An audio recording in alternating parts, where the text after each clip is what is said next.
Hi Deepernauts, and welcome to another video this Friday about Deeper devices. So we're going to go through burning DPR for credit within Atom OS. There's a lot of misconceptions about this, that people think that they can just burn 50 DPR and get a credit score point and that's it. Unfortunately, that's not how it works. I wish it were, because I could stake all of my Deep devices for dirt cheap. But let's go through what burning DPR for credit actually is for. And that is to burn 50 DPR tokens from your Deeper wallet on your device so that you can buy back credit score that you've lost due to your device being offline. Now, it's not for buying credit to increase your score, because to go from tier 4 to 5 it costs 20,000 DPR. If you could burn 50 DPR for 1 point, that means you could climb every tier for 5,000 DPR, and obviously that's not the case. So you can't use it to just jump tiers. It's only to recover DPR that you've credit score that you've actually lost. Now, it's also not to buy credit score because you haven't shared enough information. Now, if your device has been online but you haven't shared 10 megabytes or more, so you haven't gained credit score like you usually would, this won't help, because it's only if you've lost the credit score, if your credit score has actually gone down. So I mean, if you haven't shared enough information but your device has been online, you won't be able to buy that credit score point because you haven't gained the credit score point, and you haven't lost it. So it's only if your device has been offline, you've missed your heartbeat checks, and you've say moved house. So you've unplugged it for 8 days. You've moved house, and because it's been unplugged for 8 days, you've lost 4 points. You can burn 50 DPR to get each point back. So 200 DPR will get you your 4 credit points that you've lost because your device has been offline. And that is the only scenario in which you can use burn DPR for credit. However, luckily for us, there's an easy way to do it, so let's get to it. So here I am on my dashboard. You'll notice mine's a little bit different because I'm using the DEP firmware, which is the beta test one. So on this miner, we've missed a few points. So on Deeper Scan, you can see it's gone 7, and then it's gone 728, 727, 726, 725. And that's because it hasn't done a damn thing. It's been offline, it's been unplugged for about 3 weeks or something. So that's why I've lost score. So I actually confused this with another miner that I've got, and I swapped my travel Pico that I only use for travelling with one that has got 700 and some at stake on it. So I had to go back to the guy's house, swap them over again, and get it back.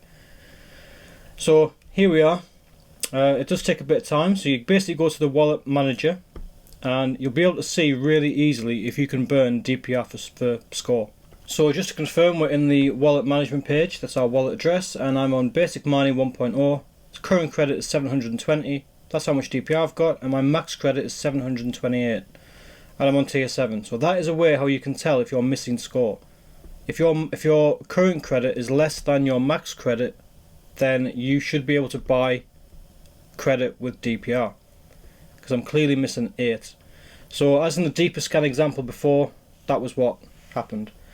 Those are the 8 points that I've missed. So if you can burn it, you can click on the button. If you can't click the button, that means you can't. But if you can click it, then that's it.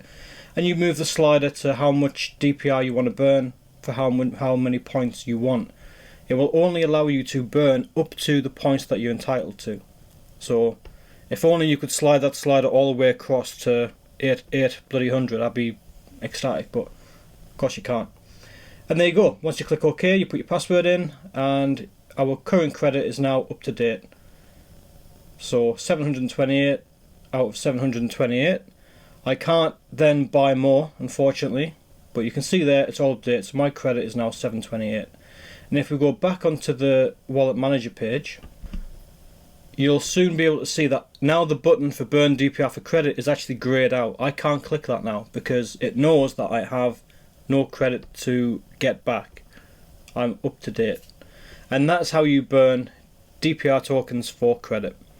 So I hope this video has kind of cleared up a bit of the confusion around it, and you can now burn DPR for credit. So let's get on with the final thoughts.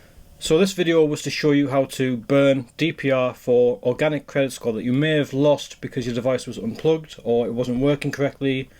Maybe it was like an exchange, so it stopped working, you sent it back, so you lost score while it was all getting swapped.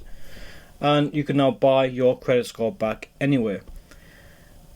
The misconceptions about it, basically people are seeing it and going, oh, I can buy 800 points of credit score for like 50,000 DPR or something. Unfortunately, that's not the case. I really wish it was, but it's not. This is just one aspect of the AtomOS operating system which has come out. It's a new feature, relatively new, and hopefully we'll get a lot more when the Deeper Pro comes out as well. I'm hoping we're going to get like a completely overhauled AtomOS for that device and the minis. The Air perhaps as well. The Picos, I don't think they're going to update the AtomOS much on that because the hardware is pretty low.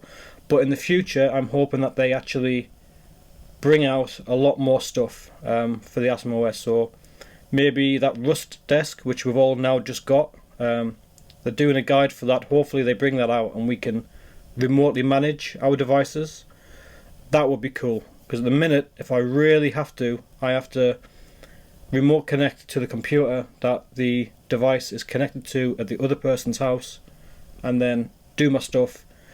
It requires a lot of trust, and friends and family are kind of okay, but some friends are like, no, I'm not letting you do that, which is fine, and obviously I've got smart plugs on most of them, so if they do break and I want to restart them, I can just pull out my phone and I can just open my app and just restart whichever one it is, and it works really, really well. I mean, I can do pretty much everything remotely, but it's still a bit of a pain. So I think I've waffled on for enough, so thank you for watching, guys, and I'll see you for the update on Sunday. Thanks a lot, bye bye.